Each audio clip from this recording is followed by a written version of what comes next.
Hello drummers and other creatures. I've been away from YouTube for a little bit, haven't made any drumming videos in a while due to being under attack by microscopic entities of some sort that made it more or less impossible for me to do anything for a few weeks. But here we are, let's see if I can still do it, if I still have the mojo. In this video, I'd like to look at 4 hi-hat foot patterns that I think every drummer should know how to do. Now, if you're playing a lot of swing music, you probably learned how to play your hi-hat foot on 2 and 4 and develop other patterns to go with that. But it's something that people focusing on rock and pop drumming, for example, often neglect. And there's a bunch of good reasons to develop the hi-hat foot, at least so you have a sort of level of control over it and you develop the muscles a little bit. One of them obviously is in order to play pea soups, you need a bit of control there, and this is a great way to get the hi-hat foot pumping. Also, it makes a really, really good embellishment for any grooves that you're playing on the ride. So today I'm going to be playing the ride and accompanying myself and adding a little bit of extra sizzle with my hi-hat foot, which in my case is the left one, but you might be using your other foot for the hi-hat, whichever foot you use, doesn't matter. Anyway, so let's look at pattern number 1, the first one, the introductory pattern that I think everybody should learn, and it's not too soon to learn this if you haven't done it. If you can play any kind of basic 8th note beats, you can play the hi-hat foot on the 2 and 4. That means within a sort of standard rock beat, we've got the bass, let's say, on 1 and 3, we've got the snare on 2 and 4, and the hi-hat is going to add a little embellishment to that snare drum sound, a little top chick to it by playing the 2 and 4. Left hand, in my case, and left foot are going to do the same thing. So it'll be something like this. 1 and 2 and 3 and 4 and. In this context,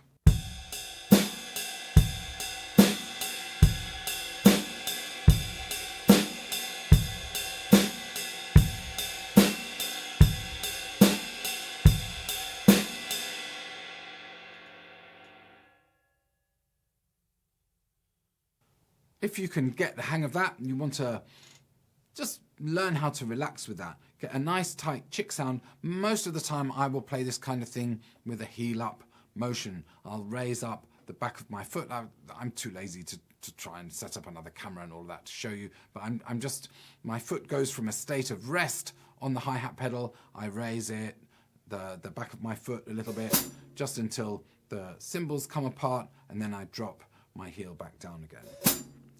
Maybe I'll make a video more specifically about this topic at some point. It might be of interest.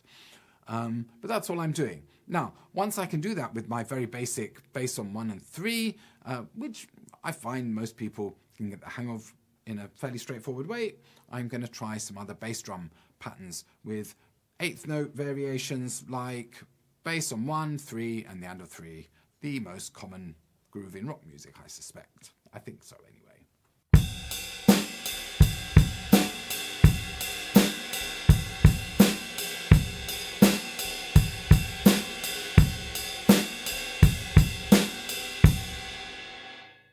Good. Let's try bass on 1, the end of 2, and the 3, a slightly different feel.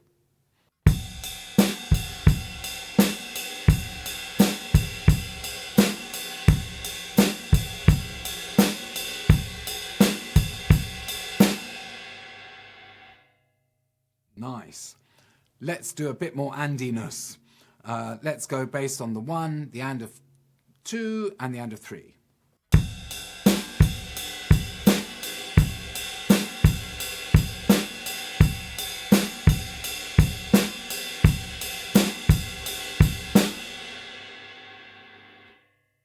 Cool. Let's try and do the end of 2, the 1 obviously, the end of 2, and the end of 4 this time.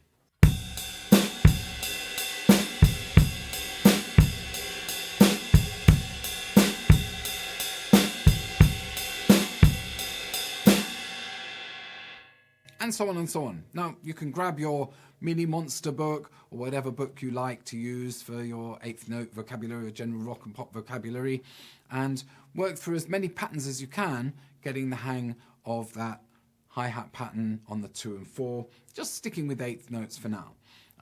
Once you've got the hang of a bunch of bass drum variations, let's look at some snare variations. And some of the obvious stuff, again, we're sticking with 8th notes, snare on the 2, the 4, and the and of 4, like this. Again, hi-hat foot on the 2 and 4 as well.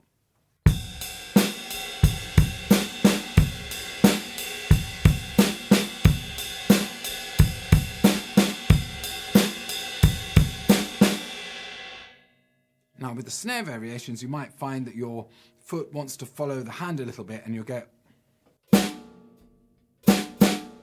something like that happening. So this gives you an opportunity to kind of iron out the desire of your hi-hat foot to mimic what the snare drum is doing, because the same side of the body wants to do the same for whatever reason of biology and how the brain is wired and so on.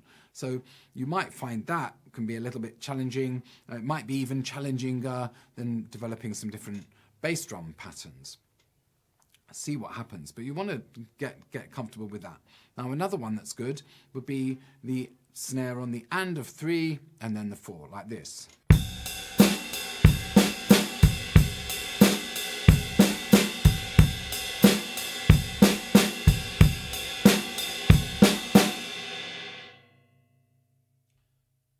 Again, that may very well prove to be a little bit challenging in terms of the coordination there, because your hi-hat foot's going to want to follow your snare hand, and who knows what's going to happen. So work through those. You could write out some grooves. Again, Mini Monster page 4. I'm not really advertising Mini Monster book as such, but that's one of my favorite sort of books of vocabulary. And you know, there's some stuff on page 4 there which would allow you to vary the hand as well as the foot patterns in 8th notes and kind of keep the hi-hat foot going. Okay, so once you can vary the bass drum patterns, the snare drum patterns, and keep the hi-hat going on the 2 and 4 with the foot, the next thing to do obviously would be to improvise. It's always a good idea with any kind of vocabulary that you're learning is to apply it by trying to improvise with it. And when you start improvising stuff, and I've kind of made some videos touching on this, it might be a bit rubbish to start with. That's okay. When you go from doing like a structured exercise, so you sit there and go, right, I'm going to play my bass now on the 1, the 3, and the and of 3. I'm going to play the hi-hat foot on the 2 and 4 and get used to that, blah, blah, blah. You do that as an exercise. You're very focused on that one thing. But then when you try and improvise, when you try and vary the bass drum, vary the snare drum, everything gets a bit messed up. That's fine. Your brain's going to start working it out. So stimulating your brain by doing some improvising, it doesn't even matter if what you try to play turns out sounding good or not. A lot of people kind of go, and worry about things not sounding good. But that's fine. Don't worry about it. Just throw yourself in and have a go at improvising.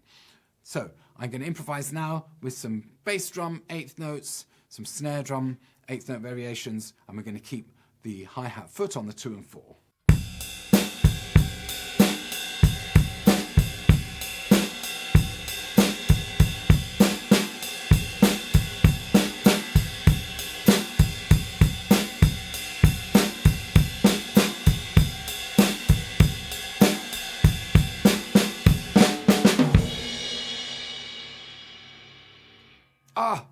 The gratuitous crash is back. There we go. So that was our hi-hat on the 2 and 4. Now, the next hi-hat foot pattern will be the hi-hat on the 1, 2, 3, and 4. All our quarter notes, all our downbeats. That means 1, 2, 3, 4. Here we go. We're going to go back to bass on 1 and 3. Always make it simple. Snare on 2 and 4.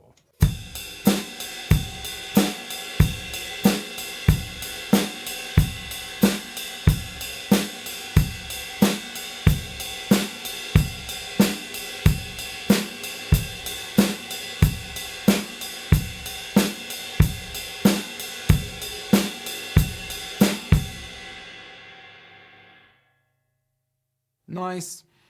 If that feels good, let's go through the same procedure again. Vary, mix up, expand upon your 8th note variations on the bass drum. I'm going to play bass on the 1 and the and then the 3, and see if I can keep my hi-hat going.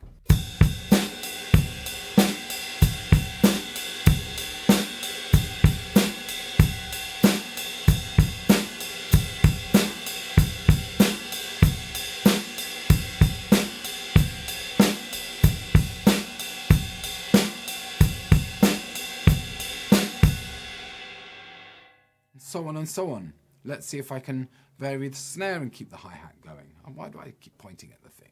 I don't know. Okay, I'm going to vary the snare.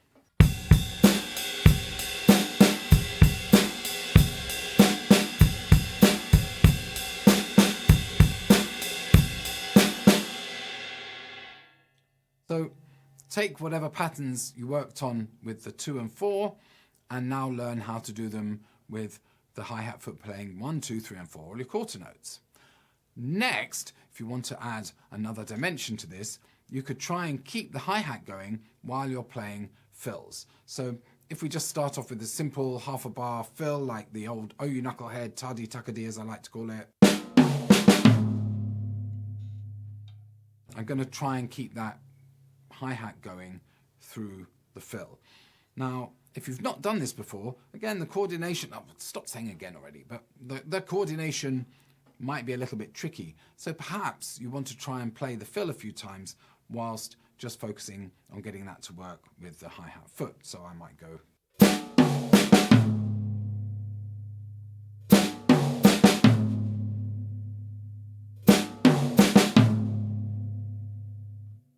And repeat that a bunch of times. If it doesn't, you might just try and play this in a little 2-bar or 4-bar phrase, and it might come out all right, and you can still keep your hi-hat foot going. That's nice if that happens, but if not, just get down to something like this. Then maybe we can go for just 1 bar, where the first half of the bar is our bit of groove, and then the fill, second half of the bar. So something like this.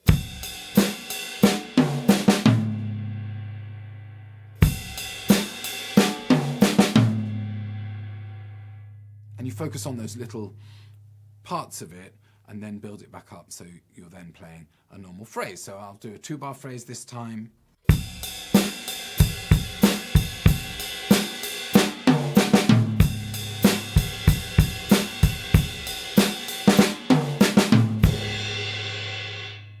And so on and so on. Once you can do that with a basic fill like that, maybe just expand the vocabulary of fills you can use. You could just do your takadimi takadimi, the 8/16.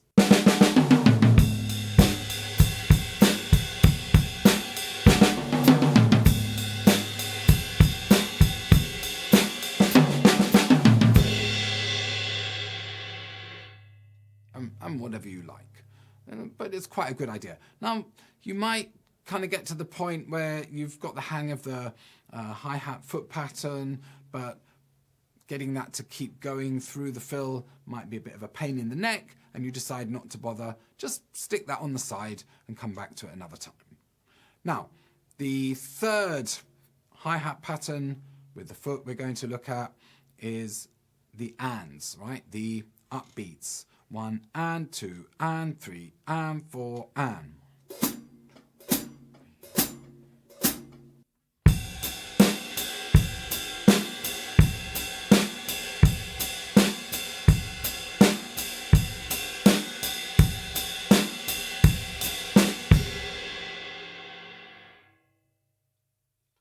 That's a really fun one. It really lifts the energy of any groove where you add that. And, you know, once you get used to improvising and playing spontaneously with this stuff, you know, you can just bring it in and out here and there. You don't need to decide, oh, I'm going to do this hi-hat pattern throughout an entire song or an entire chorus of a song.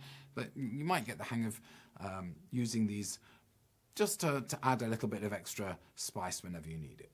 So this can be a little bit tricky again, coordination, stop saying again, coordination-wise. So I might even recommend playing some 8th notes on the ride and just focusing on the hi-hat foot without any bass or snare for a few goes.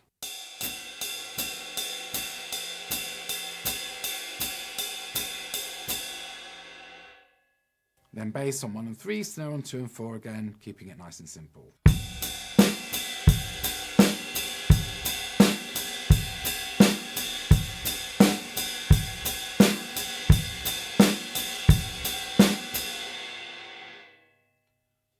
When that starts feeling comfortable, you can work through the same procedure.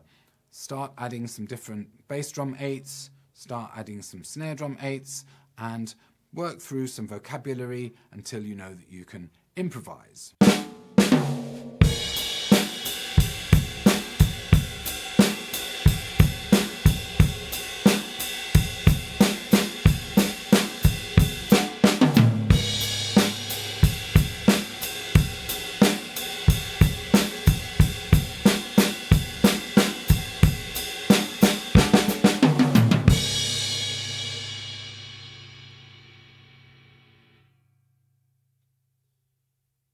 Freedom. Now, before I go on to the fourth one, I'll leave you with a bit of suspense. Before I go on to the last of the patterns, which you might guess what it is already, we can also start thinking about adding some 16th notes on the snare and the bass to, open up our scope in terms of possibilities. So if we step back to the first pattern, to the 2 and 4, and now we can add what I would call, say, a boogaloo snare drum pattern. So we're going to put a snare on the of the 2 and the E of the 3. So that means this.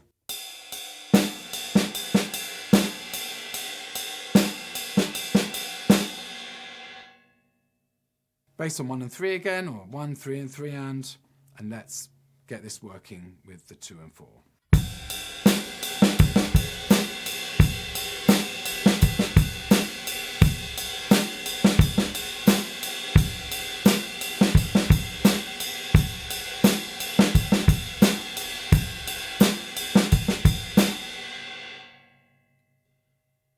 That might be a whole other shenanigan to do with getting the coordination to work. There's a negotiation happening between the hi-hat foot and the snare hand. So take your time, really get used to doing a pattern like that with the bass playing a really simple pattern 1 and 3, 1, 3 and 3 and or whatever. Same goes for the snare, keep the snare on the 2 and 4. Don't try and vary the 8th notes, just focus on the boogaloo element, those 16th notes, okay? Next, we can do some 16ths on the bass drum. So if I go for the sort of the 3 part of the clave, bum, bum, bum, 1 E and 2 E and, we then get an in-between bass drum note. So we'd have this.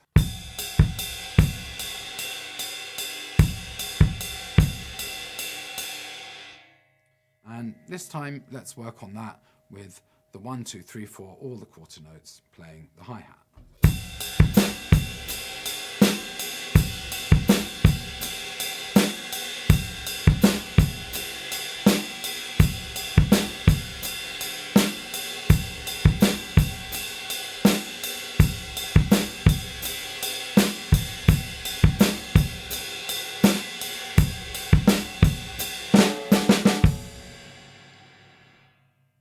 All right, and go through whatever your favorite book of vocabulary and try and work out these hi-hat patterns. But again, I'm taking it from a position of somebody who hasn't done a lot of work on this stuff, so you don't have to get into something that's too complicated, just to learn how to settle in to these patterns.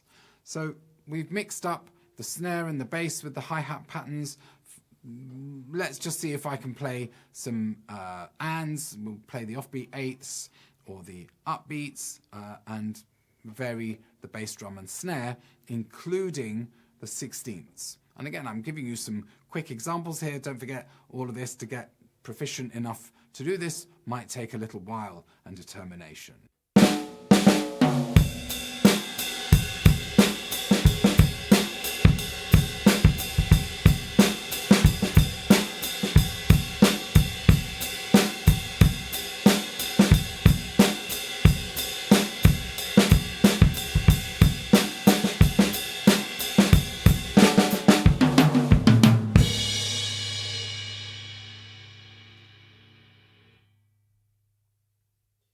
So, hi-hat on 2 and 4, hi-hat on 1, 2, 3, 4, hi-hat on the ands. What's the last pattern?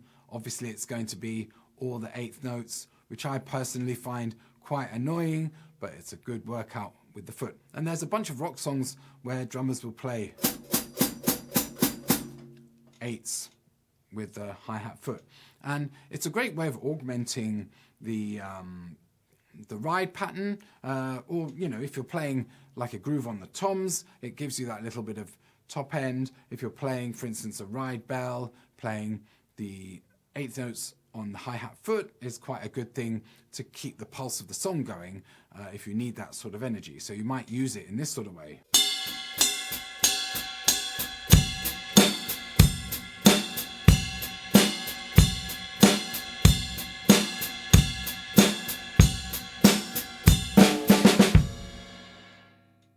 But for now, let's just keep it with regular eighths.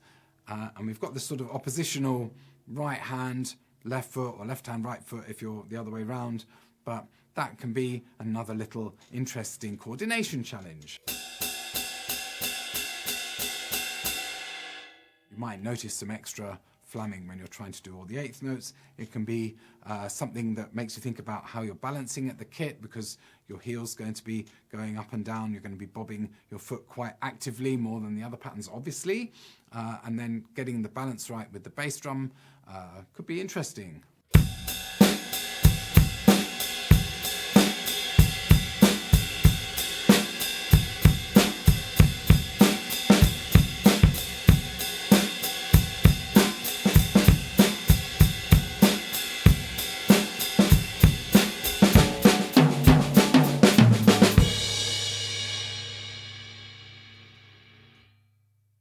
So that's it, the fourth hi-hat pattern. Let me know if that's interesting. Let me know if you can get into using and activating your hi-hat foot to give you a bit of a workout and get that foot used to doing something at least to add some texture to your grooves. And that finishes that one for today. Thank you very much for watching this. Comments are always welcome. Was this helpful? Was this not helpful? Are there any other topics you'd like me to cover? And so on and so on. Also, something I keep forgetting to mention in the middle of the video, I am a drum teacher and I can help you with your drumming one-on-one if you'd like to get in touch with me about lessons via the internet. I'm available via Zoom, Skype and whatever. So feel free, look up my contact details. It's in the description below. And get in touch. I'm always interested to hear from new people who'd like to explore how to evolve their drumming to the next level, whatever that means. Anyway, that will do. We're all finished now. It's time for you to go off and practice.